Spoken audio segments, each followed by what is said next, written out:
Alors, bonjour et bienvenue à tous et à tous. Merci de participer en grand nombre à ce webinaire ce midi avec nous. Je me présente, je m'appelle Muriel Vrine, je suis directrice adjointe au programme chez Équiterre. On est vraiment heureux de vous accueillir ce midi.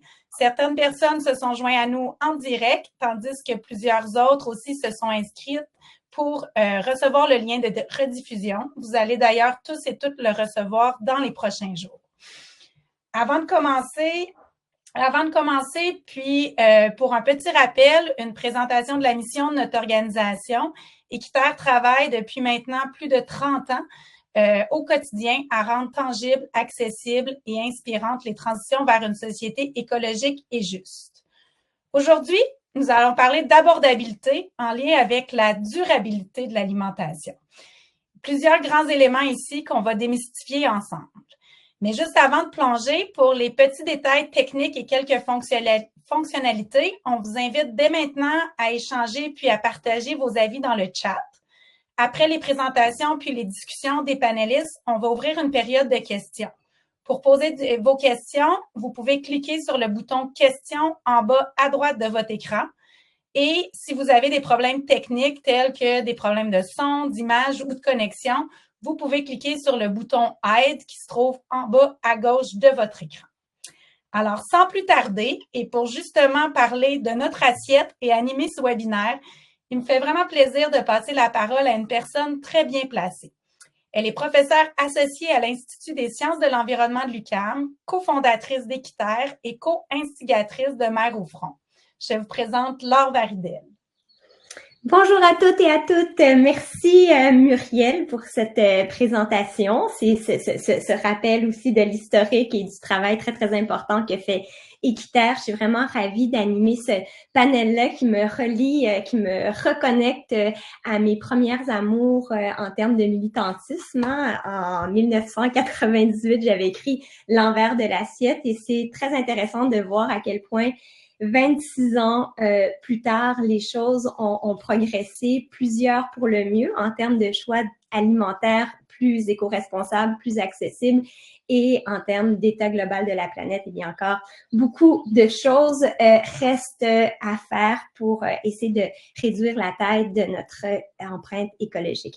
Mais avant d'entrer vraiment dans le vif du sujet, il me semble important de prendre un petit moment pour faire une reconnaissance territoriale, se rappeler que la plupart d'entre nous qui participons à ce webinaire, si on est au Québec, on le fait à partir d'un territoire qui est non cédé. Moi, je suis en territoire Abénaki. Les Abénakis, d'ailleurs, qui ont pratiqué la chasse et la pêche, évidemment, mais qui ont aussi pratiqué l'agriculture, une agriculture qui était très durable, notamment avec la fameuse technique des 3 sœurs, où il y avait un équilibre entre le maïs, la courge et le haricot grimpant, qui constituait aussi une alimentation équilibrée en termes des différentes composantes, tant protéines, glucides et autres. Mais je laisserai les nutritionnistes entrer davantage dans ce thème puisqu'on en a 2 autour de la table ce midi. Donc, merci à chacun et chacune d'entre vous de prendre un petit moment ce midi. Bon appétit à ceux et celles qui sont en train de profiter de leur repas.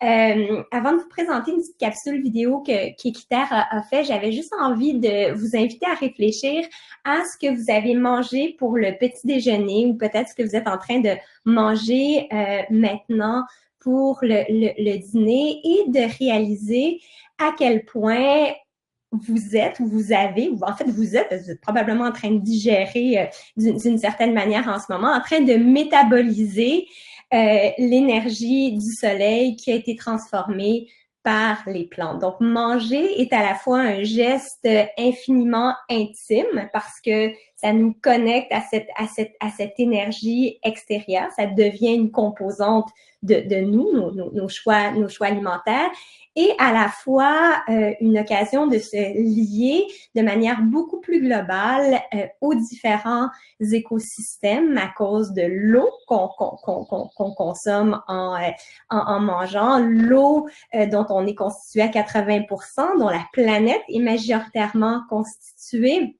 Ça nous connecte aussi au sol, évidemment, de tous ces nutriments qui traversent, qui se transmettent par le sol, par les plantes, puis ensuite même les produits animaux qu'on en consomme, si on en consomme, et évidemment aussi indirectement par l'air et tous ces échanges chimiques. Donc, c'est un moyen de nous connecter à l'environnement et aussi à des milliers, voire des millions de personnes quand on regarde tout ce qu'on consomme d'hommes et de femmes partout à travers la planète qui non seulement cultivent, récoltent, transforment ce que l'on consomme, mais le transportent aussi, tous ceux qui sont dans l'appareil, dans ce grand système agroalimentaire qui comprend le monde de la finance. Hein. Nos agriculteurs ont besoin de prêts. Généralement, c'est connecté aux énergies fossiles aussi parce qu'une grande partie de notre consommation alimentaire nécessite tant des énergies fossiles en termes d'engrais chimiques que pour la machinerie agricole, que ensuite pour le transport. Et évidemment, il y a toute la chaîne de distribution qui passe par les restaurateurs et beaucoup les épiciers. D'ailleurs, si vous suivez un petit peu l'actualité récemment, vous aurez vu que même si nous, on s'est mis à dépenser plus pour notre alimentation à cause de l'inflation, hein, depuis entre 2020 et 2023, il y a une augmentation du panier d'épicerie d'environ 20% au Canada. Eh bien, pour ce qui est de la rétribution des producteurs, des agriculteurs et agricultrices, ceux qui font la majorité du travail, en fait, leur revenu a chuté de manière très, très importante au cours des dernières années. En fait, on parle d'une chute de 49,2% en 2023. On s'attend à pire pour 2024. Et en parallèle à ça, par contre, les détaillants, eux, ont vu leur marge de profit grandement augmenter. Donc, durant la même période qu'on a vécu ce 20% d'augmentation des aliments, eh bien, la marge des détaillants a augmenté de 70%, donc passant de 3,5 milliards à 6 milliards. Donc, on est clairement dans un système agroalimentaire qui n'est pas équitable, mais pour lequel on peut avoir un impact, nous, comme consommateurs, parce que la plupart d'entre nous avons la chance de manger 3 fois par jour et aussi éventuellement comme citoyens quand on va voter tous les 4 ans ou quand on se fait entendre entre-temps, ainsi que comme investisseurs en regardant où sont placés nos investissements. Mais pour aller dans le vif du sujet autrement et rentrer plus directement sur tout ce qui est des menus, tout ce que peut constituer un menu planétaire, on va pouvoir regarder ensemble cette petite capsule préparée par Équiterre. Salut, je m'appelle Gaëlle d'Équiterre. D'Équiterre, c'est pas mon nom de famille, là. Les scientifiques du monde entier se demandent comment on va faire pour nourrir 10 milliards de personnes en 2050, tout en préservant notre précieuse planète. Ce sera pas immense à faire, mais c'est possible. Il existe des pistes de solutions, notamment le concept de menu de santé planétaire. Désolé, on n'a pas ça sur le menu. C'est grâce à chaque petit geste qu'on finit par créer un mouvement. Surtout si on est des millions à le faire. Un bon point de départ, c'est revoir le contenu de notre assiette. Les menus de santé planétaire, c'est bon pour la santé de la planète et pour la santé humaine. Mon menu peut améliorer la santé de la planète? Absolument! En privilégiant les protéines de source végétale, on fait des choix savoureux, nutritifs et simples à cuisiner. Choisir des produits moins emballés et moins transformés, c'est encore mieux. Tout comme acheter des aliments locaux et de saison, ce qui soutient les producteurs agricoles d'ici. On peut s'inspirer du guide alimentaire canadien pour composer l'assiette idéale. 50% de fruits et légumes. Locaux et de saison, c'est encore mieux. 25% de grains entiers, sarrasin, avoine, orge, quinoa. Et 25% de protéines diversifiées, idéalement de la protéine végétale, comme du tofu, des haricots ou des lentilles beluga. Wow, des belugas. Non, des lentilles. Ce menu-là est économique, délicieux, bon pour la santé et bon pour la planète. Plus de variété dans nos assiettes, c'est aussi encourager la biodiversité et les pratiques durables dans nos champs. Une manière délicieuse de faire notre part dans la lutte au changement climatique. Grâce à ma mémoire extraordinaire, je me souviens que les menus de santé planétaire sont respectueux de la planète, aident à lutter au changement climatique, sont bons pour la santé des populations, bons pour le portefeuille et ils sont solidaires parce qu'en faisant des bons choix à l'échelle locale, c'est toute la collectivité qui en bénéficie un latte au lait d'avoine. T'as appris tout ça par cœur? Ouais. Qui a commandé un latte au lait d'avoine?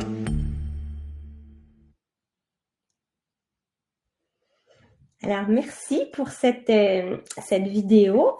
Là, je vois plus le PowerPoint. OK, parfait. Donc, c'est le temps de vous présenter nos 3 formidables panélistes. Et c'est intéressant parce que 2 d'entre eux sont des nutritionnistes. On va parler de santé planétaire, mais comme vous allez le voir, la santé planétaire est notre propre santé. En fait, bien des gestes qu'on peut poser en faveur de l'un est aussi en faveur de l'autre, comme on le voyait dans la capsule, la réduction de notre consommation de viande, certes, mais il y a aussi la réduction du gaspillage alimentaire qui a une très, très grande empreinte tant carbone que sur la biodiversité et sur les intrants chimiques également. L'achat bio local, évidemment, est le plus diversifié possible. Donc, pour commencer, je vais vous présenter Sonia Pomerleau, qui est nutritionniste et une professionnelle de la recherche à l'INAF. L'INAF qui est l'Institut sur la nutrition et les aliments fonctionnels. C'est situé à l'Université Laval. C'est attaché à la Faculté des sciences de l'agriculture et de l'alimentation. Elle va pouvoir nous parler notamment de l'observatoire, la qualité de l'offre, la qualité de l'offre alimentaire, mais aussi de réduflation et de déqualiflation pour nous aider à mieux comprendre comment déchiffrer l'étiquetage. Donc, en partant, Sonia va répondre à la question: comment s'y retrouver pour faire de mon choix alimentaire pour nous, pour la société, pour l'environnement? Et ensuite, je présenterai Stéphanie et Olivier juste avant leur tour de parole. Merci Laure, ce sont de très bonnes questions que tu nous adresses là aujourd'hui. Donc, pour y répondre, je vais effectivement me baser sur les travaux qu'on fait à l'Observatoire de la qualité de l'offre alimentaire. Mais avant, j'aimerais vous dire un petit mot justement sur ce qu'est l'Observatoire, parce que la plupart des gens ne connaissent pas, puis c'est tout à fait normal aujourd'hui. Donc, l'Observatoire, notre mission, c'est vraiment d'évaluer et de suivre l'évolution de la qualité de l'offre alimentaire dans le temps. Et ultimement, notre but, c'est d'améliorer la qualité de l'offre alimentaire, mais aussi son accessibilité. Nos travaux s'inscrivent dans différentes politiques gouvernementales. Donc, on est nommé comme objectif dans le plan d'action gouvernemental lancé par, entre autres, le ministère de la Santé, mais aussi dans la politique bioalimentaire lancée par le MAPAC, donc le ministère de l'Agriculture et de l'Alimentation. Donc, nos travaux vraiment s'articulent à travers ces politiques-là pour aider les ministères, les orienter, tout ça, pour l'amélioration de la qualité de l'offre alimentaire. De notre côté, c'est sûr qu'on s'intéresse principalement aux aliments transformés, mais vous allez voir aujourd'hui, je vais quand même faire un petit parallèle avec ce qu'on peut cuisiner à la maison. Donc, de notre côté, la façon qu'on s'y prend pour évaluer la qualité de l'offre alimentaire, c'est qu'on caractérise l'offre par catégorie d'aliments. Donc, on s'intéresse à plus d'une quinzaine de catégories d'aliments. Vous les voyez présentement à l'écran. Au total, ça fait plus de 5000 produits qu'on suit dans le temps, qu'on regarde comment ça évolue à travers le temps, qu'on regarde la qualité de l'offre de chacune de ces catégories-là. Puis, la raison pour laquelle on a choisi ces catégories, c'est qu'on a un comité scientifique qui s'est intéressé à déterminer pourquoi qu'on devrait suivre une catégorie plus qu'une autre. Puis, les critères qu'ils ont élaborés pour ce choix-là, c'est que les catégories doivent avoir un impact sur la santé. Donc, si on augmente ou on réduit la consommation de ces produits-là, bien, il va y avoir un impact sur la santé. On voulait aussi qu'il y ait une certaine variabilité à l'intérieur des produits de cette catégorie-là. Donc, que ce ne soit pas tous des produits qui soient similaires d'un point de vue composition nutritionnelle. Puis, on voulait que ce soit des produits qui étaient hautement consommés dans les ménages, donc des produits qui soient très achetés par la population. Et on voulait aussi qu'il y ait un potentiel d'amélioration. On voulait que ça puisse être amélioré, donc que l'industrie puisse travailler là-dessus pour qu'ultimement, on ait une offre alimentaire plus intéressante. Donc, au final, on s'est retrouvé qu'il y a toutes ces catégories-là qu'on analyse et qu'on suit dans le temps. Si jamais ça vous intéresse d'aller jeter un œil sur notre site web, l'adresse est indiquée ici à l'écran, c'est au www.offrealimentaire.ca. Sous l'onglet Portrait de l'offre, on y retrouve tant des rapports complets qui détaillent en grande quantité, beaucoup de résultats sur chacune des catégories d'aliments qu'on s'intéresse, mais également il y a des fiches synthèse qui résument en 2 pages ces catégories, donc c'est peut-être un peu plus digeste à lire, mais dans tous les cas, je vous invite à aller le visiter pour avoir plus d'informations si une catégorie d'entre elles vous intéresse un petit peu plus. Donc, entre-temps, on fait des portraits, mais aussi on les suit à travers le temps. Donc, habituellement, c'est à peu près 4 à 5 ans après un portrait initial, on va faire le suivi. Puis, ce qu'on a constaté au fil du temps, c'est que là, on en est à 8 catégories qu'on a complété le suivi. On a constaté qu'après 4-5 ans, l'offre a changé énormément. Donc, on a remarqué qu'à peu près seulement 5% des produits qui sont identiques au fil des années. Donc, c'est vraiment très peu. La plupart sont soit modifiés, donc c'est le même produit, mais qu'il y a des changements qui ont été apportés soit dans l'étiquetage, dans la liste des ingrédients, dans la composition nutritionnelle, mais ça peut être aussi du marketing qui est fait sur l'emballage, ça peut être une nouvelle pastille biologique qui est apparue entre-temps, des choses comme ça. Donc, ça, on les appelle les produits modifiés qui représentent à peu près 40% de notre offre alimentaire. Et les produits qui sont nouveaux sur le marché représentent 56%. Donc, ça bouge beaucoup. Il y en a 46% qui ont été retirés. C'est vraiment en pleine un gros roulement de produits finalement qu'on observe. Du côté des prix, nous, on fait nos analyses en dollars constants. Ça veut dire que c'est des dollars qui considèrent l'inflation. Donc, on a remarqué une hausse des prix. On n'était pas surpris, mais on pensait que c'était essentiellement attribuable à l'inflation.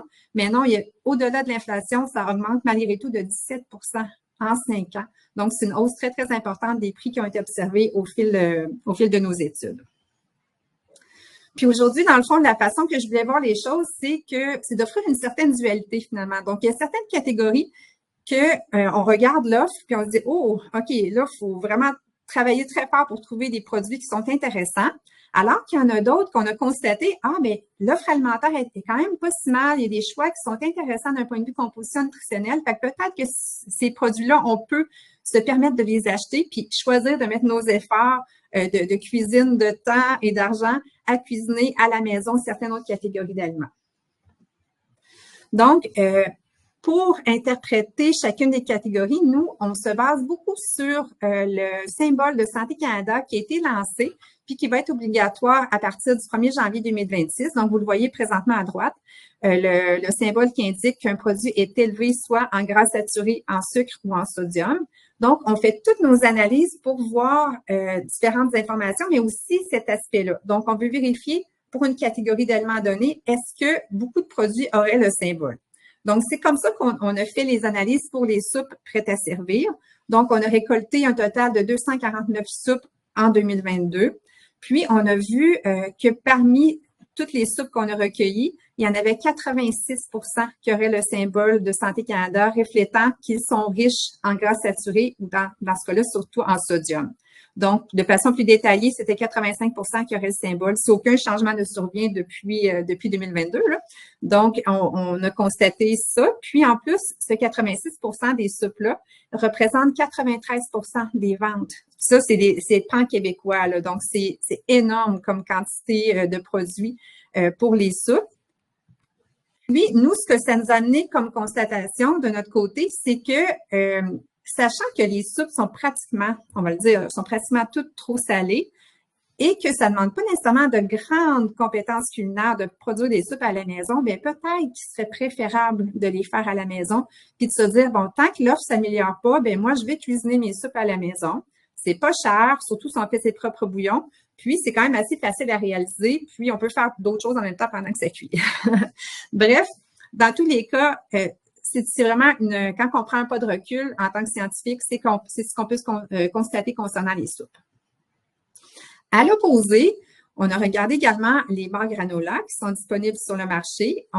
Cette analyse-là a été réalisée en 2023, puis on avait alors analysé un total de 369 barres. Puis, encore une fois, si on fait le parallèle avec le symbole de Santé Canada, ce qu'on a constaté, c'était 49% des produits auraient le symbole de Santé Canada, soit pour les gras saturés ou soit pour les sucres.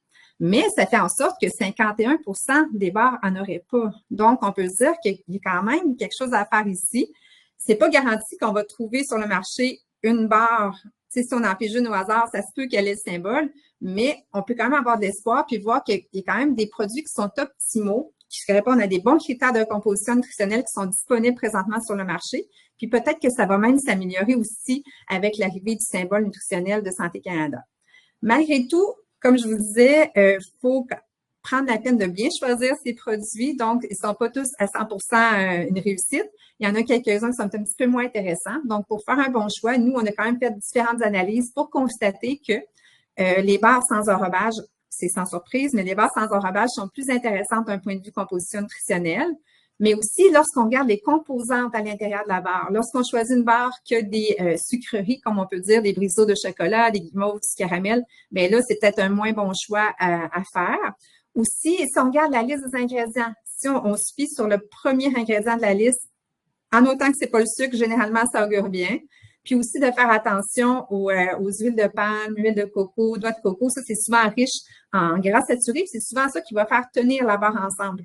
Donc, dans ce cas-là, c'est peut-être des ingrédients à essayer d'éviter le plus possible.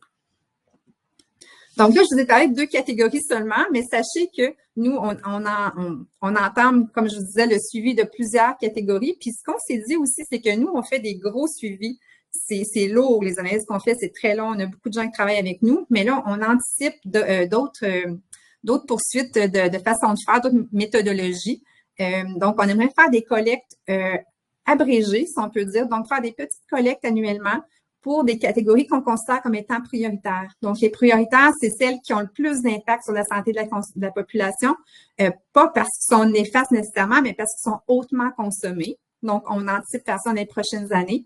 Puis aussi, on s'intéresse à d'autres indicateurs pour déterminer c'est quoi un bon aliment. Donc, au-delà du tableau de la valeur nutritive ou de la liste des ingrédients, on aimerait ça regarder la naturalité de ces ingrédients à l'intérieur de la liste. Donc, tantôt, Laure parlait de réduflation puis de déqualiflation. Bien, Stéphanie va en parler un petit peu plus, mais c'est des termes qui s'évaluent, c'est des choses qu'on va pouvoir évaluer. Mais pour l'instant, on a seulement les données, les analyses ne sont pas faites, c'est pas simple, il faut vraiment développer une méthodologie très solide pour s'y pencher. Mais on s'intéresse aussi à l'impact environnemental, donc on va vouloir vérifier si les aliments qu'on analyse ont un différent impact sur l'environnement. Est-ce que la taille des portions, on parle de réduflation, c'est souvent lié à la taille des portions, est-ce que ça a évolué au fil des années? Est-ce que selon où c'est situé dans les supermarchés, ça peut avoir un impact soit sur les comportements d'achat ou soit est-ce que ça peut arriver que les ingrédients, les aliments de meilleure valeur nutritive soient moins bien positionnés ou l'inverse? Fait que bref, on a quand même plusieurs aspects qui nous intéressent, plusieurs choses qu'on va regarder au fil du temps. Puis, ça va me faire plaisir de répondre à vos questions aussi un petit peu plus tard.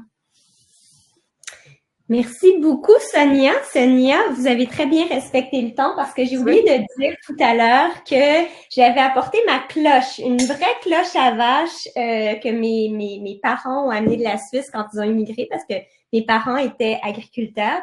Fait que vu que je pense qu'on a des panélistes vraiment très disciplinés, je vais vous la faire entendre. Hein, imaginez la pauvre vache qui avait ça en dessous de ses oreilles. Puis c'est encore une pratique qui est très fréquente en Suisse dans les montagnes et c'était pour retrouver les animaux pour pas qu'ils se perdent dans les pâturages. Donc, mais nos panélistes ne se perdront pas dans les pâturages. C'était très intéressant, Sonia, de vous entendre. Moi, ça a soulevé plein de questions, puis certainement de la part de l'auditoire aussi, qu'on va pouvoir vous poser par la suite tout à l'heure. C'est très intéressant ce que vous analysez. Puis moi, j'aurais plein de pistes d'éléments à analyser et à aborder pour avoir une meilleure idée du portrait global en termes d'éco-responsabilité aussi de notre assiette. Mais d'abord, on va donner la parole à Stéphanie Côté, que plusieurs d'entre vous avaient eu l'occasion d'entendre à l'occasion de reportages. C'est non seulement une nutritionniste, mais une grande communicatrice qui a aussi écrit plusieurs livres qui semblent être très intéressants. J'ai très hâte lire pour la santé à partir du moment où les femmes sont enceintes, les petits bébés, après les athlètes, en tout cas, toutes les périodes de la vie sont touchées, notamment tout ce qui touche la santé intestinale, qui est le microbiote et tout. Donc, je vous invite à explorer ces écrits et ces conférences aussi. Donc, sans plus tarder, je te cède la parole, Stéphanie, en te demandant de nous partager ta vision de nutritionniste en termes d'assiette éco-responsable, par où commencer, puis quelle approche privilégier. Puis toi aussi, si tu veux nous parler de réduflation et de déqualiflation de ton point de vue, ça serait vraiment intéressant. D'accord, avec plaisir, je vais faire ça. Merci pour la présentation, puis merci Sonia d'avoir mis la table également. Mon point de vue nutritionniste, en fait, Laure m'a présenté comme une communicatrice, puis oui, effectivement, j'ai le mandat comme communicatrice, comme vulgarisatrice scientifique de faire en sorte que la science de la nutrition qui évolue constamment arrive aux consommateurs de manière un peu plus digeste. Donc, je fais de la prédigestion d'informations scientifiques. C'est un peu ça mon travail, parce qu'on mange tous, heureusement, peut-être plusieurs fois par jour, on l'espère du moins, mais on n'a pas tous besoin d'être des nutritionnistes pour savoir manger, pour savoir bien s'alimenter, sauf que parfois, ça prend quand même quelques petites connaissances de base pour savoir s'y retrouver. Quand on parle d'alimentation durable, quand on parle d'alimentation de choix équitable aussi, c'est sûr que ce sont de nouvelles informations, de nouvelles compétences à acquérir pour plusieurs d'entre nous. Et l'alimentation, c'est loin d'être seulement que la valeur nutritive des aliments. Alors, comme on est des nutritionnistes qui touchons à tous les aspects de l'alimentation, ça s'est développé durant les dernières années. Quand j'ai fait mon bac il y a quelques années, on ne parlait pas de toutes ces facettes de l'alimentation, mais maintenant, les messages les incluent presque automatiquement. Donc, de parler d'alimentation durable, ça se fait naturellement parce qu'on sait que acheter, c'est voter. Laure, ça fait longtemps que j'ai intégré cette notion-là grâce à toi. Et qu'on vote pour les manières de cultiver, les choix qui se retrouvent sur les tablettes également. Et je pense que d'un point de vue communicateur, d'un point de vue expert, c'est important pour garder les consommateurs de notre bord, dans notre équipe, dans l'équipe de ceux qui veulent prendre soin de la planète et du futur des prochaines générations, c'est de le faire de manière positive. Parce que quand ce sont des démarches qui sont très militantes, mais des fois à taper sur les doigts des consommateurs ou sur les doigts des gens, on n'accroche pas tout le monde de cette manière-là. Puis ça, c'est peut-être mon point de vue, mais moi, j'ai choisi d'adopter une méthode plus positive, une approche plus positive pour aider à rallier les gens dans ce grand mouvement que de prendre soin de la planète. Je pense que plutôt que de dire on ne mange pas de viande ou on devrait réduire la viande ou de le faire de manière ne pas faire quelque chose, j'aime bien adopter les conseils de découvrir les légumineuses, découvrir à quel point c'est bon manger du tofu puis qu'il y a mille et une façons de l'apprêter, de le savourer. C'est pas juste il faut manger des légumineuses, c'est tellement bon d'en manger si vous saviez à quel point il y a une multitude de recettes qui peuvent vous convaincre de le faire. Donc, dans mes messages, c'est non seulement ce positif-là, mais aussi des conseils et des trucs concrets pour l'appliquer parce que l'alimentation, avant tout, c'est pas, oui, c'est de la théorie pour les nutritionnistes, mais pour la majorité des consommateurs, c'est du concret dans l'assiette, ce sont des aliments. Donc voilà, je voulais mettre la table, c'est le cas de le dire, sur mon approche concernant l'alimentation durable et qu'est-ce qu'on peut faire pour la planète parce que je pense que c'est vraiment de manière positive qu'on se rallie à la cause. Puis en fait, toutes les habitudes alimentaires, quand on les prend avec une approche positive, on consolide des bases beaucoup plus efficacement qu'avec des comportements, des interdits ou des restrictions. Ça serait vrai pour tous les aspects de l'alimentation. Alors, quand on parle d'alimentation, comme je l'ai dit, il n'y a pas juste la valeur nutritive des aliments. Bien sûr, quand on parle de végétaliser l'alimentation, de manger plus de protéines végétales, oui, c'est bon pour la santé parce qu'on va chercher des protéines végétales, bien sûr, qui sont intéressantes, mais ça vient avec des fibres alimentaires, ça vient souvent avec une panoplie de vitamines, de minéraux, d'antioxydants. On a parlé un petit peu dans ma présentation de microbiote intestinal. Oui, c'est un de mes dada quand on parle de fibres alimentaires. On nourrit les milliards de bactéries qui se retrouvent dans notre intestin. C'est bon pour notre santé. Mais au-delà de ça, l'alimentation va toucher aussi, en fait, ça, c'était la dimension biologique. Quand on parle de dimension biologique, c'est ce qui touche vraiment notre santé, la valeur nutritive des aliments. Mais nos choix alimentaires sont influencés par de multiples dimensions aussi. Puis ça, j'y adhère, c'est pas moi qui l'invente, c'est la vision de la saine alimentation du ministère de la Santé et des Services sociaux. Et je la trouve vraiment complète, cette façon de voir les choses, parce qu'elle nous montre que, comme consommateurs, oui, la valeur nutritive peut influencer nos choix, mais les habitudes que l'on a, elles nous viennent de nos parents, elles nous viennent de la société, elles nous viennent des influences qu'on a, elles nous viennent des voyages qu'on a fait. Donc, chacun de nous, on mange tous différemment, on a tous des goûts, des préférences qui sont différents également. Donc, ça, c'est un aspect qui influence nos choix.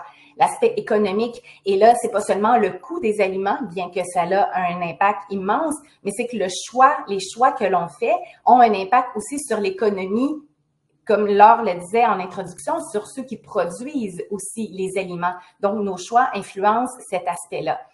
Quand on parle de sécurité alimentaire, ça se rattache un petit peu aussi à l'économie, c'est le fait de pouvoir avoir accès à une offre de qualité et en quantité suffisante aussi d'aliments qui sont sains pour nous.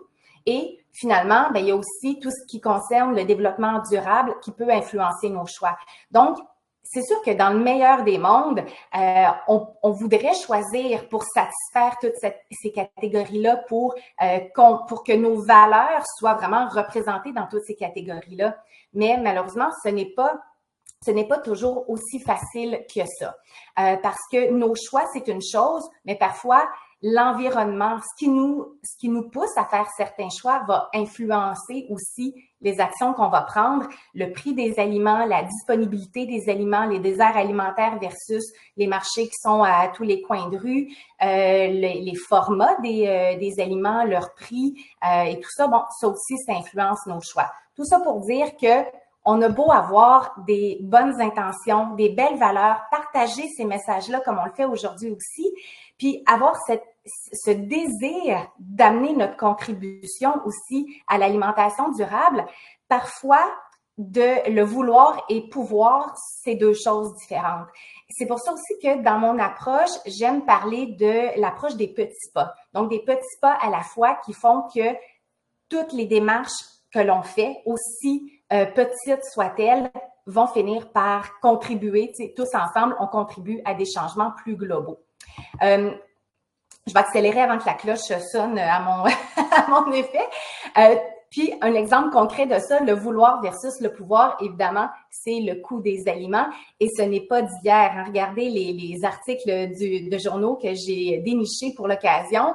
Le premier article date de 2009. On parlait de l'épicerie qui coûte plus cher et jusqu'en 2023-2024, ça fait encore les manchettes. Donc, c'est vraiment énorme le coût de l'épicerie qui augmente et chaque année, vous avez peut-être connaissance de ça ici, c'est le dispensaire diététique de Montréal qui fait faire une étude pour connaître le coût du panier à provision nutritive, combien ça coûte pour une famille se nourrir chaque année.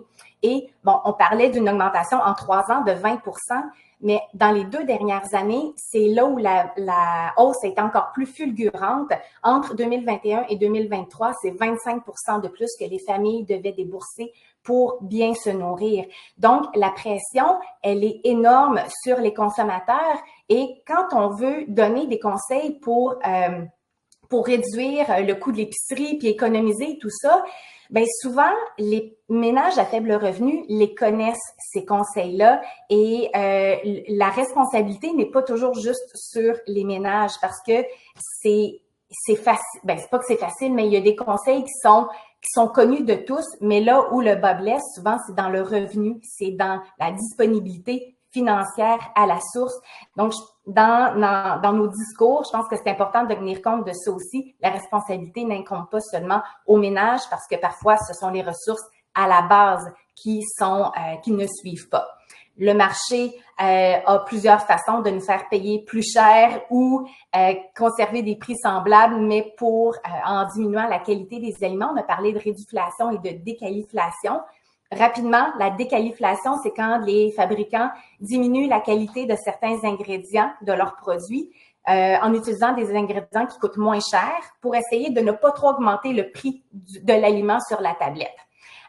Ça fait en sorte que, par exemple, dans la soupe au poids habitant, c'est un reportage auquel j'ai contribué pour l'émission Ça vaut le coup à Télé-Québec, mais on voyait que les pois, pourtant qui coûtent pas si cher que ça, mais la proportion de pois dans la boîte de conserve avait grandement diminué et il y avait plus d'amidon qui avait changé de place dans la liste des ingrédients. Ça, c'est un exemple de déqualiflation. Donc, oui, on peut s'en ressentir sur la valeur nutritive à force d'accumuler ce genre de différences-là.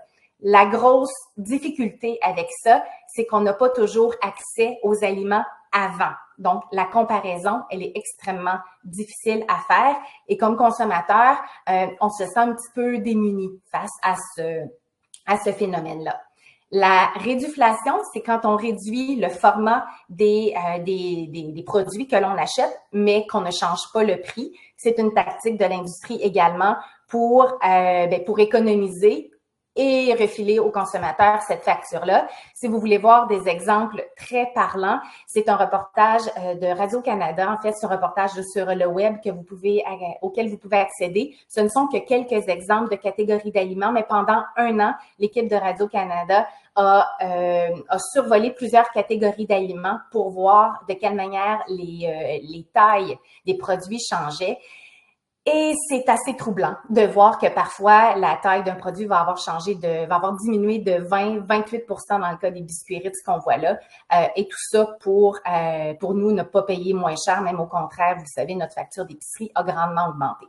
Donc, résumé de mon intervention, simplement pour dire qu'on est, oui, on choisit, mais en quelque part, on est un petit peu aussi parfois victime des tactiques de l'industrie. Et je pense que le gouvernement va peut-être avoir son mot à dire dans tout ça, je pense, pour ne pas mettre seulement la responsabilité sur les consommateurs, mais il va falloir que les revenus, que le coût de la vie, que tout ça puisse s'ajuster pour que les ménages québécois aient accès à une alimentation saine et durable et pouvoir prendre les actions qui vont de pair avec les valeurs qu'on veut véhiculer. Merci beaucoup, Stéphanie. Super intéressant aussi. On parlait justement de l'augmentation des prix. On a beaucoup parlé d'inflation, mais un élément aussi qui a commencé à influencer le prix de nos aliments et risque de l'influencer encore davantage, c'est notamment la crise climatique. Comment ça va influencer la production alimentaire, mais aussi les chaînes d'approvisionnement en termes de déplacement. Donc, c'est aussi un des éléments sur lesquels les chercheurs lèvent un petit drapeau rouge. Maintenant, on va sauter. On était plus dans l'assiette et dans les épiceries. Là, on va faire un retour dans les champs avec Olivier. Olivier Flamand-Lapointe, qui est chargé de projet agriculture durable chez Équiterre, qui a étudié en développement dans le passé en se spécialisant en environnement et donc il s'intéresse beaucoup à justement comment adapter notre assiette pour parvenir et nos cultures pour parvenir à nourrir tout le monde dans un contexte de crise climatique de plus en plus important et aussi comment valoriser cette plus grande diversité du champ à la table. Alors, merci Olivier. Merci beaucoup Laure pour la présentation. Donc, bonjour à tous et à toutes. Je suis très heureux d'être parmi vous aujourd'hui. Donc, là, comme vous constatez, on a beaucoup parlé jusqu'à présent de consommation. Puis, c'est important de faire le lien avec la production également si on veut justement qu'il y ait des produits alimentaires qui correspondent davantage à un menu de santé planétaire, mais il faut aussi toucher à la production. Donc, la terre, c'est vraiment la base de notre alimentation à ce niveau-là. Donc, ce que j'aimerais, en fait, c'est à la fin de cette présentation-là, c'est ce que vous gardez en tête, c'est que ce qui est nécessaire pour transformer notre système agroalimentaire, c'est vraiment une approche systémique qui touche vraiment de la production à la consommation. Donc, voilà. Un des enjeux qui est clé au niveau de l'agriculture, eh bien, c'est le manque de diversité agricole. En ce moment, sur la Terre, si on regarde l'ensemble de la planète, eh bien 75% des aliments qu'on consomme en fait dépendent de 12 plantes seulement. Donc, on peut entre autres penser au maïs, au soya, au blé, qui se retrouvent sous différentes formes dans une panoplie d'aliments, mais aussi pour nourrir les animaux qu'on va par la suite consommer. Donc, il y a un réajustement à faire à ce niveau-là. Puis, une des solutions que Équiterre met de l'avant, c'est en fait de cultiver davantage ce qu'on appelle les cultures de l'avenir, qui sont en fait qui permettent de diversifier ce qu'on produit au Québec pour améliorer la santé de nos sols, mais aussi la santé humaine. Ce sont en général des grains, des protéines végétales qui sont pour la plupart des cas déjà dans l'alimentation des Québécois, qui soient sur le territoire depuis longtemps ou non, et puis qui ont un bon potentiel agronomique. Donc, on voit vraiment qu'il y a un potentiel de croître aussi dans le futur au Québec. Ce sont des cultures qui respectent la santé planétaire, donc qui vont, par exemple, amener plus de biodiversité dans les champs, améliorer aussi la santé des sols et éviter que les sols s'épuisent à force de toujours cultiver les mêmes grains, les mêmes céréales, entre autres. Et finalement, ben, ce sont des cultures qui contribuent à une alimentation plus saine et plus diversifiée, entre autres en privilégiant la consommation de ces cultures-là sous forme non transformée ou en tout cas moins transformée possible pour améliorer la santé humaine. Et puis, ben, comme je le mentionnais, ça nécessite une approche systémique pour transformer notre système agroalimentaire. Et pour développer les cultures de l'avenir au Québec, ce qu'on souhaite mettre de l'avant, c'est en fait l'approche par filière qui consiste à vraiment rassembler l'ensemble des acteurs autour d'une chaîne d'approvisionnement, autour d'une même culture, pour vraiment venir stimuler l'autonomie alimentaire locale. Donc, on va travailler avec les producteurs, les transformateurs, mais également les acteurs de la distribution. Comme Laure l'a mentionné au début du webinaire, il y a une panoplie d'acteurs dans le système agroalimentaire, il faut en être conscient. Donc, c'est important de travailler avec l'ensemble de ces gens-là pour modifier, vraiment transformer notre système agroalimentaire. Et puis, le fait de développer des filières locales de culture de l'avenir, c'est aussi une façon d'améliorer la résilience et l'adaptation face au changement climatique. En intégrant davantage de cultures dans nos champs, ben, ça va faciliter justement l'adaptation pour les producteurs et aussi diversifier et soutenir l'économie locale, entre autres en créant des emplois solides au Québec dans des filières qui sont en croissance. Maintenant, je vais vous donner un petit exemple en fait d'un projet de développement de filières locales que je mène en ce moment chez Équiterre, qui se dénomme le projet Haricot, en fait qui consiste à développer une filière locale de haricots secs au Québec.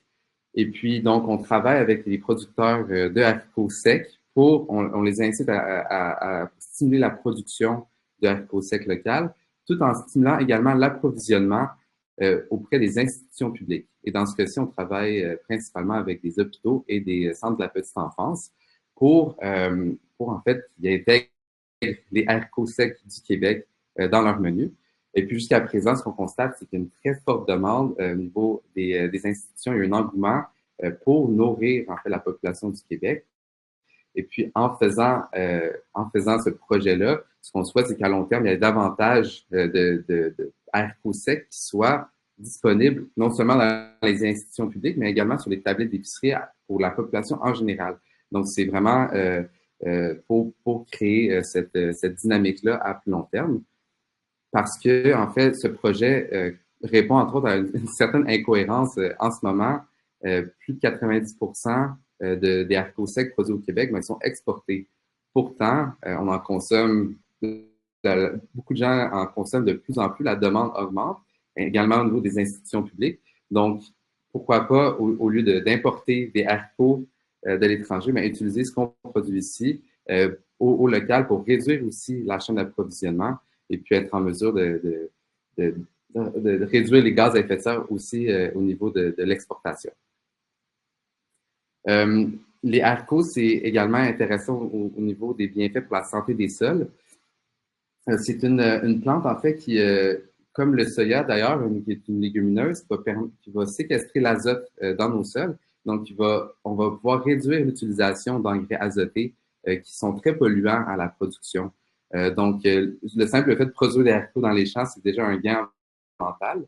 Mais en plus de ça, c'est une plante qui est récoltée plus tôt à l'automne que d'autres plantes comme le soya, par exemple, qui va nous permettre ensuite, une fois que c'est récolté, de venir planter des cultures de couverture qu'on appelle.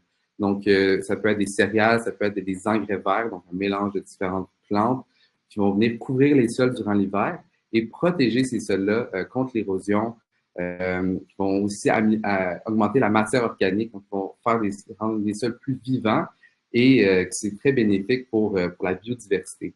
Donc, en associant les haricots, les cultures de couverture, comme vous voyez à l'écran, la verdure qui couvre les sols à l'automne, bien ça, c'est une très bonne nouvelle là, pour la biodiversité dans nos champs. Au niveau des bienfaits pour les agriculteurs, ben, nécessairement, je l'ai dit, ça améliore la santé des sols, mais c'est aussi une culture qui est rentable.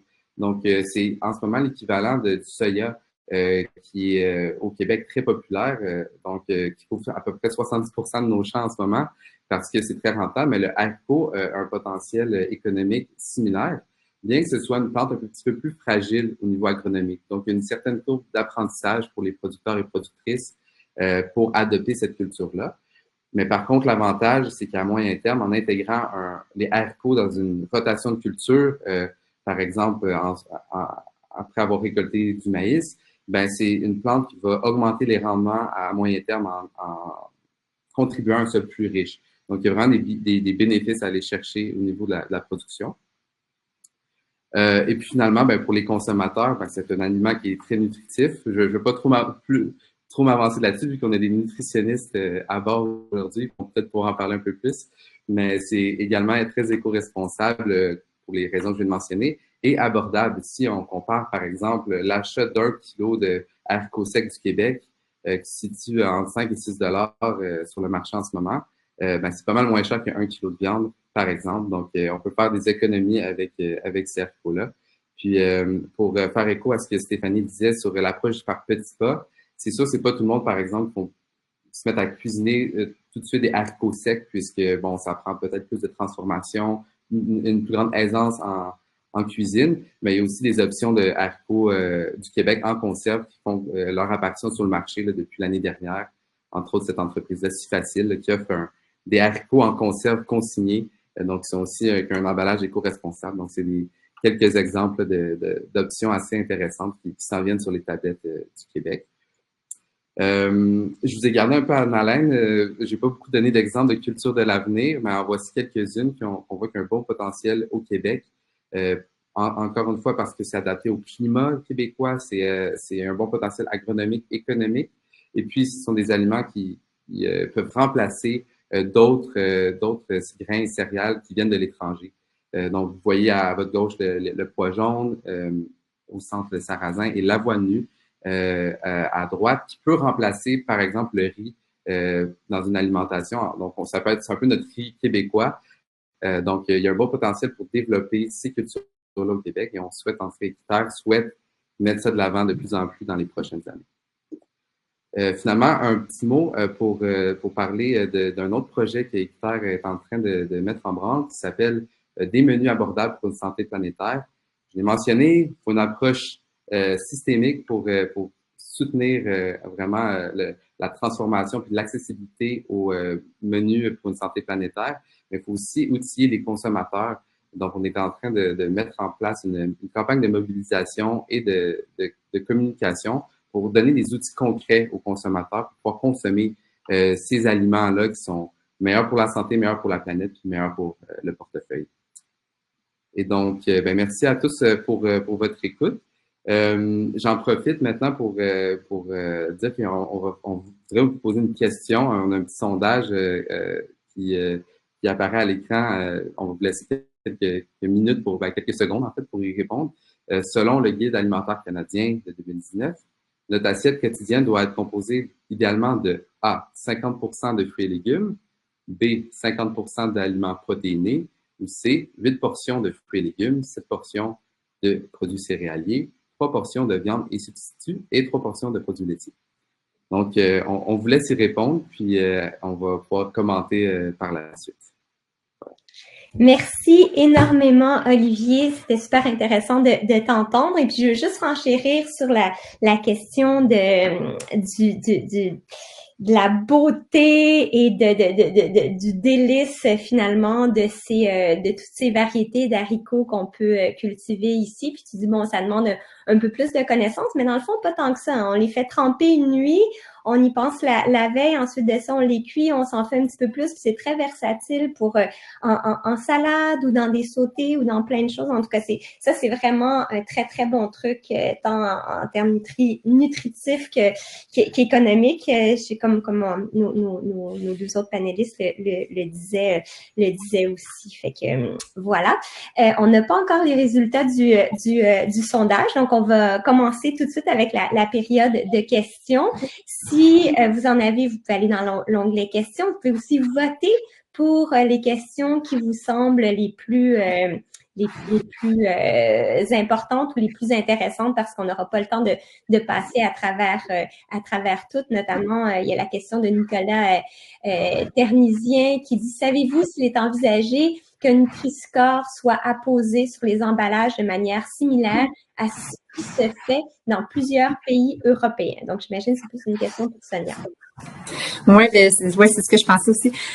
En fait, le Nutri-Score a été écarté pour l'instant. On a eu des discussions avec Santé Canada à quelques reprises à ce sujet-là. Puis, l'avenue qui est envisagée et qui est en cours présentement, c'est vraiment le symbole de la loupe apposé sur le devant des emballages, un peu comme le chili. Au Chili, c'est une approche très, très similaire qu'ils ont utilisée avec les 3 mêmes nutriments. Puis eux, en plus, ils avaient les calories. Puis ce qu'ils ont observé, ils en sont maintenant à leur 4e mesure dans le temps. Donc, on fait des mesures à différents moments dans le temps. Puis, ils ont observé une amélioration de la qualité de l'offre alimentaire en termes de composition nutritionnelle. Puis c'est net, c'est très, très clair, l'évaluation qu'ils ont fait, c'est très positif.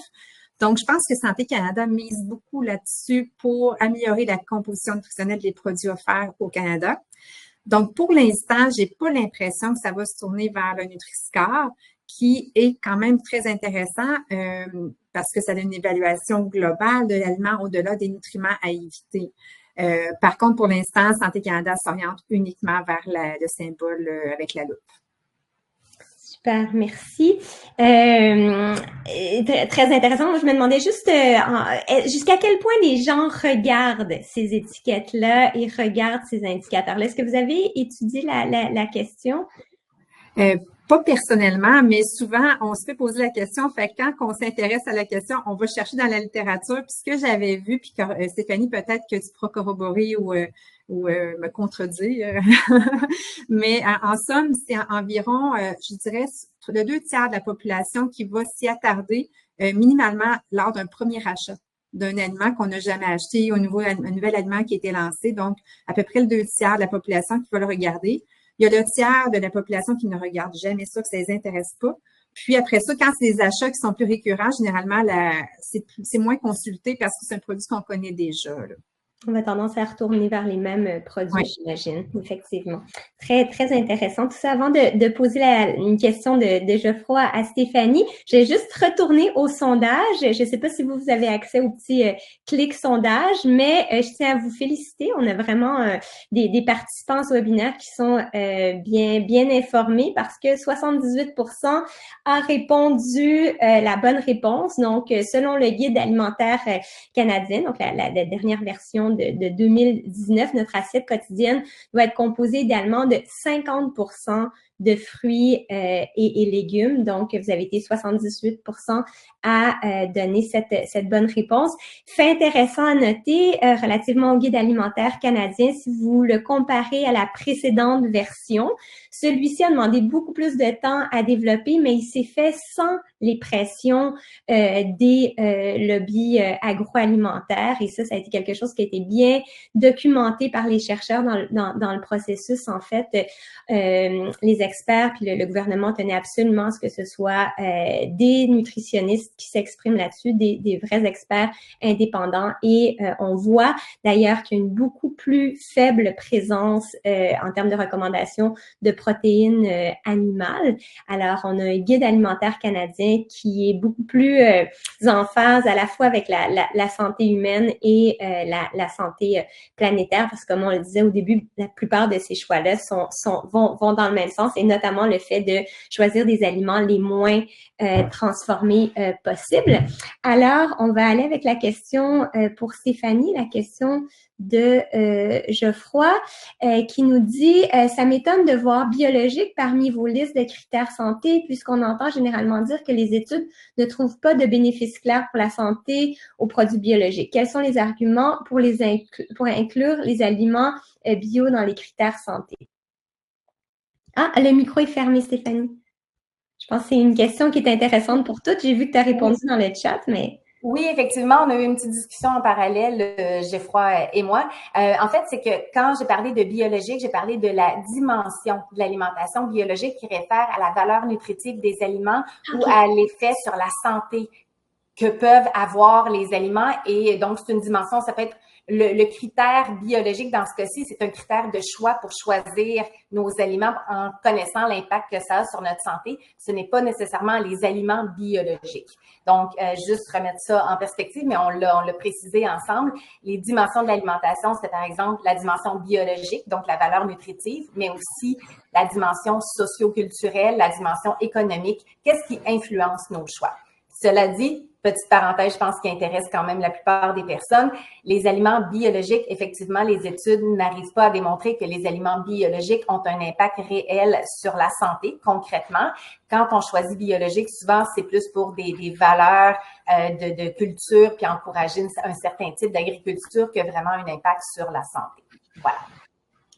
J'aurais peut-être un petit ajout à faire, puis c'est super pertinent, puis c'est ça qui nous a amené aussi à s'intéresser à cet aspect-là dans nos études. Donc, nous, on y va, comme vous savez, par catégorie d'aliments, puis on regarde les aliments sous différents angles, mais aussi sur l'appellation biologique. Donc, on s'est intéressé à vérifier est-ce que ça peut avoir un impact sur la valeur nutritive, parce que d'un point de vue réglementaire, il n'y a rien du tout.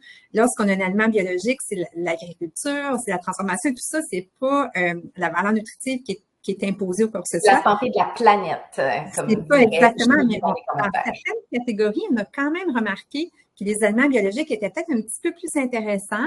Donc, peut-être que les gens qui travaillent les aliments biologiques, ils vont avoir une lunette un peu différente et vouloir avoir des aliments qui sont intéressants d'un point de vue composition nutritionnelle. Par contre, c'est pas systématique. Donc, c'est pour ça qu'en somme, de façon générale, il n'y a pas d'impact sur la santé en termes de composition nutritionnelle, mais la santé de la planète est importante aussi. Fait que c'est pour ça qu'il ne faut quand même pas délaisser en se disant « Ah, c'est pas plus intéressant ». Tout à fait. Puis la santé des producteurs. Excuse, alors. La santé des producteurs, des productrices aussi compte là-dedans parce que l'usage de pesticides, d'herbicides et de plein de produits chimiques peut avoir un impact direct sur la santé des gens qui baignent dedans. Donc, comme tu dis, Sonia, il y a plein de bonnes raisons de choisir le biologique. La science ne nous dit pas que d'un point de vue valeur nutritive, c'est là qu'il y a le plus gros argument, mais il y a plein d'autres bonnes raisons. Puis aussi d'éviter les résidus de pesticides qui peuvent se trouver dans les aliments conventionnels, notamment les aliments conventionnels importés. Il y a différentes études qui ont été démontrées aussi. Vous savez qu'il y a plusieurs types de pesticides qu'on interdit en Amérique du Nord à cause, ou surtout particulièrement au Canada ou au Québec, à cause de leur trop grande toxicité, sont encore autorisés d'utiliser dans beaucoup de pays d'où on importe les aliments et il se fait de moins en moins d'inspections en termes d'aliments importés. C'est toujours un échantillonnage et on retrouve quand même régulièrement des échantillons d'aliments avec des taux trop élevés de résidus de pesticides, particulièrement sur les poires. Les dernières données que j'avais vues, c'est les petits fruits, les poires, les fraises. Puis se rappeler d'ailleurs qu'une part de plus en plus grande de notre panier d'épicerie vient d'ailleurs. Donc, il y a aussi des risques de plus de résidus de pesticides. Il y a en 50 ans, en fait, notre autonomie alimentaire était de 75% il y a 50 ans et aujourd'hui, elle est seulement de 35%. Donc, il y a quand même cet élément-là à considérer dans nos choix alimentaires et des études aussi de plus en plus probantes quant aux effets sur la santé de certains résidus, certains types de pesticides, notamment les perturbateurs endocriniens et les neurotoxiques qui sont associés à certains troubles chez les enfants. Fait que je faut quand même le noter, peut-être que la valeur nutritive ne change pas, mais clairement d'amener ces produits dans l'environnement et notamment l'omniprésence du glyphosate au Canada est quand même à noter. Une question de Xavier qui nous dit « J'aimerais savoir quelles sont, selon vous, les stratégies pour faire valoir les productions agricoles locales et régénératives comme le projet Haricot au sein des établissements publics et des gros fournisseurs alimentaires présents dans les écoles, les hôpitaux et dans les grandes entreprises. » Alors, c'est plus une question pour Olivier, je pense. Oui, tout à fait. Dans le cadre du projet Haricot, ce qu'on remarque, en fait, les institutions publiques sont très intéressées aux haricots, entre autres pour les valeurs nutritives, pour aussi l'impact sur la planète des haricots qui est moindre que la viande. Mais par exemple, les hôpitaux qui vont travailler avec des patients ou les CPE qui nourrissent des enfants, pour eux, c'est très important, c'est dans leur valeur même de vouloir prendre soin des jeunes, des patients. Donc, une motivation déjà là à ce niveau-là.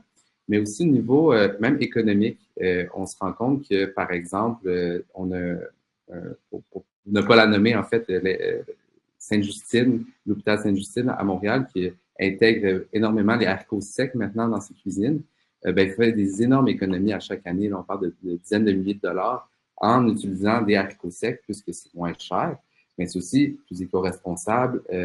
Donc, voilà, c'est même pour un établissement qui est capable de nourrir des centaines, des milliers de personnes chaque jour, il est capable d'utiliser les haricots secs. Donc, c'est vrai, là, c'est pas si compliqué que ça de faire tremper des haricots puis de cuisiner. Ils font même des desserts, des brownies aux haricots rouges pour les jeunes là-bas. Donc, c'est vraiment intéressant aussi au niveau culinaire. Donc, il y a plein de bons avantages là, à utiliser les haricots. Puis c'est sûr qu'au niveau plus, disons, des distributeurs alimentaires, ça va être finalement, pour les convaincre, c'est de leur dire, il y a une forte demande des institutions qui veulent acheter ces produits-là. Donc, on espère en fait au courant de l'année que les haricots du Québec vont être disponibles là, chez les distributeurs alimentaires. On y travaille en ce moment. Donc, voilà. Merci. On va espérer, on va en demander plus comme consommateur aussi. Il y avait une autre question pour Sonia de Stéphane qui dit « Savez-vous s'il y a eu des changements depuis les 5 dernières années dans la proportion des soupes et des barres granola qui auraient été accordées l'un ou l'autre des symboles de Santé Canada élevés en gras saturé, sodium, etc. » Oui, c'est vraiment un de nos sujets d'intérêt, effectivement. Puis, ce qu'on a remarqué, c'est les soupes, même si présentement, c'est pas reluisant notre offre, ça s'est amélioré parce que notre première mesure avait été réalisée, je vais de mémoire, était réalisée en 2017, puis à ce moment-là, c'était 95% de l'offre qui aurait eu un symbole sur le devant de l'emballage, alors que là, on est rendu à 85%. Fait qu'il y a quand même de l'espoir. On peut espérer que ça continue à s'améliorer. Du côté des barres granola, c'est un petit peu l'inverse. Ça a bougé un petit peu à la hausse pour le symbole, notamment sur les sucres. Par contre, ce qu'on a constaté dans notre analyse, c'est que c'était beaucoup expliqué par les barres pour sportifs. Il y en a beaucoup qui ont été mises en marché dans les 5 dernières années. Puis souvent, les barres pour sportifs, ils contiennent beaucoup de sucre de par leur nature, finalement. Là. Fait qu'il y a peut-être une partie de l'explication qui viendrait de là pour les barres granola. Mais ça a beaucoup bougé, mais de façon générale, ce qu'on a vu, si je me fie aux dernières catégories qu'on a analysées, c'est surtout le sodium qui est amélioré par les industriels du Québec. Donc, l'offre au Québec, c'est un petit peu amélioré en termes de sodium. Pour le reste, c'est variable selon la catégorie d'aliments. Super, merci. Puis là, je vais prendre une dernière question parce que je vois le temps qui file, puis je vais essayer d'en combiner deux, en fait, qui touchent à la question des gras. Il y avait Maud Giguère qui demandait si l'huile de coco est toujours un bon choix à inclure dans notre alimentation. Et une autre question aussi qui concernait est-ce que les huiles de palme vont éventuellement être éliminées puisque c'est nocif pour la santé ou aussi celle de la planète? Mon commentaire éditorial. Il dit, Nutella, par exemple, prétend encourager la culture équitable de l'huile de palme alors que cette culture est nocive pour l'environnement, la diversité et végétale et animale. Fait que je vous laisse répondre à tout ça. Ouais, je pense qu'on a convenu qu'elle me revenait à cette question-là. L'huile, Sonia, tu pourras ajouter aussi ton grain de sel si tu veux. Concernant l'huile de coco, elle a été très en vogue durant les dernières années. C'est une huile fortement saturée. À 92% à peu près, là, elle contient les gras saturés. Il faut savoir que toutes les matières grasses sont rarement juste une sorte de gras. On parle généralement de gras saturés, insaturés, poly ou monoinsaturés. Puis l'huile de coco est grandement constituée de gras saturés qui a un impact négatif sur le cholestérol LDL, celui qu'on dit le mauvais cholestérol, et affecte très peu le bon cholestérol. Donc, tout au mieux, elle a un effet relativement neutre sur la santé cardiovasculaire, mais les études tendent sur un effet plutôt négatif sur la santé vasculaire. Évidemment, tout dépend quelle place l'huile de coco prend dans notre alimentation. Je pense que comme l'huile de coco, comme l'huile de canola, comme l'huile d'olive, comme l'huile d'arachide, de tournesol, toutes les huiles, on ne devrait pas seulement dépendre d'une huile, on ne devrait pas seulement utiliser une sorte d'huile dans notre cuisine. De toute façon, elles ont des usages très polyvalents, d'habitude les huiles. Donc, on gagne, comme pour le reste des aliments, à varier les huiles qu'on utilise pour aller varier les sortes d'acides gras qu'on va chercher. Donc, l'huile de coco, si on l'aime parce qu'elle donne une petite saveur de coco spéciale à certaines recettes, c'est parfait. De là, l'utiliser dans à peu près tout ce qu'on fait, non, je le recommande pas, d'où à cause notamment de sa grande teneur en gras saturés. Mais vu qu'on parle de santé planétaire aussi, les huiles tropicales d'ordre général, ce ne sont pas celles qui sont le plus proches de chez nous au Québec. Il y en a plein d'autres huiles qui sont faites au Québec ou au Canada qui méritent notre attention également. Donc voilà, j'espère que ça... Est-ce que vous en avez à recommander? On parle beaucoup de l'huile de caméline, par exemple, récemment. Oui, l'huile de caméline, on a l'huile de chanvre, on a l'huile de tournesol, de canola qui sont produites soit au Québec ou au Canada. On a des huiles préparées au Québec aussi, par exemple des huiles d'olive qui peuvent, on peut combiner tout ça. Je pense que l'idée, c'est vraiment de varier. Il y a des huiles qui ont un peu plus de saveur. L'huile de caméline, par exemple, a vraiment une petite saveur qui est assez distincte. Elle donne beaucoup de personnalité à des recettes. Ça ne convient peut-être pas à tout type de recettes.